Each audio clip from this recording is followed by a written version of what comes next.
The land stretched endlessly, an ocean of grass shimmering under the burning sun.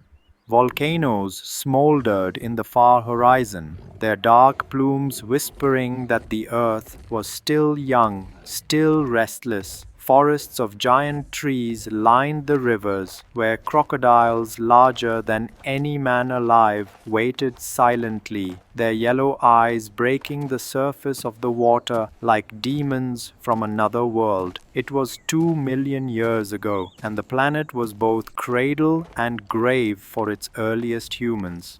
Among the endless grasslands moved a small band of Homo habilis, our distant ancestors, fragile yet determined, creatures who were just beginning to carve out their place in a dangerous world.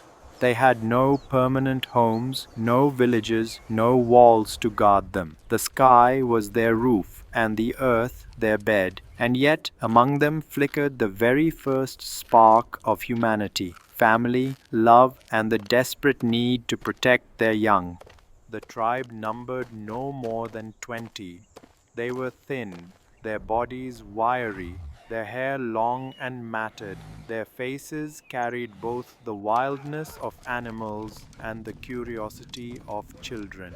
Each day they wandered in search of food, roots, berries, fallen eggs, and the occasional small animal they could corner with sharp stones. But at the heart of the tribe was a young mother named Naya. She was small, her frame fragile, but her eyes carried a fierce fire. Clutched to her chest was her newborn son, no more than a moon old, wrapped in a bundle of leaves. His name was Oru, though in truth names were still new sounds, fragile attempts at shaping identity from the air. Every cry of the child echoed like thunder in the wilderness. For predators, it was an invitation.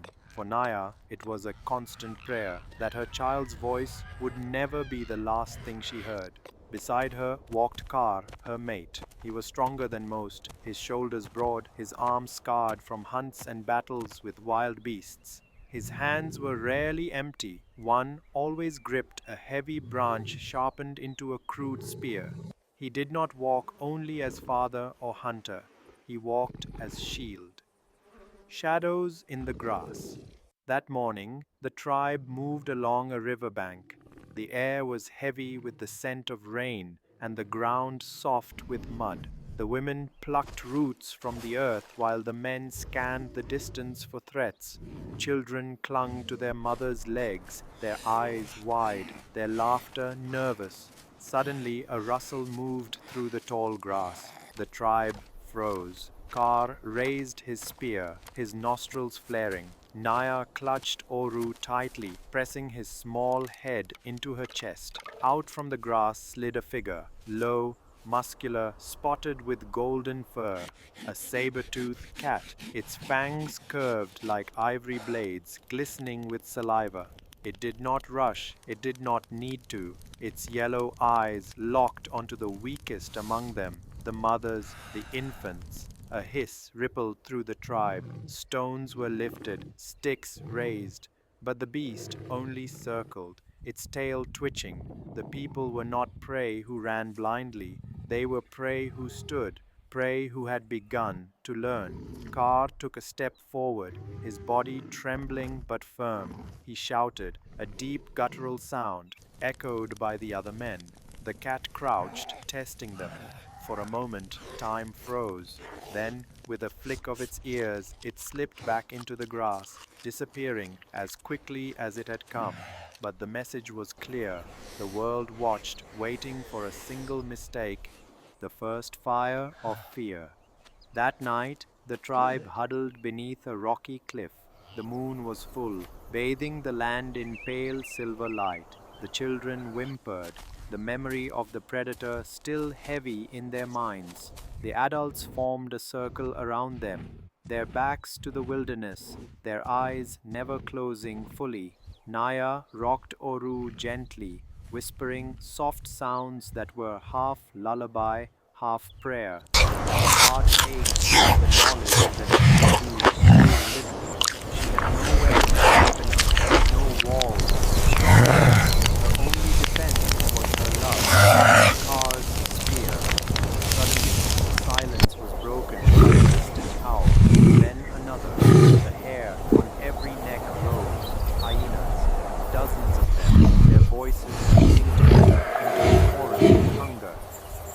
tribe stirred, fear sharpening them.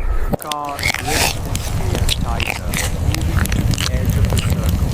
Stones were gathered, sticks lifted, their eyes darted through the darkness, but shadows swallowed everyone. Then, from the distance, two glowing eyes appeared, then more. They moved like floating orbs, surrounding the humans, tightening the circle the hyenas had found. A circle of protection. The attack was swift. One hyena darted forward, snapping its jaws, testing the tribe's courage. A man threw a stone and struck the beast's shoulder. It yelled but did not retreat. More shapes slithered closer, snarls filling the air.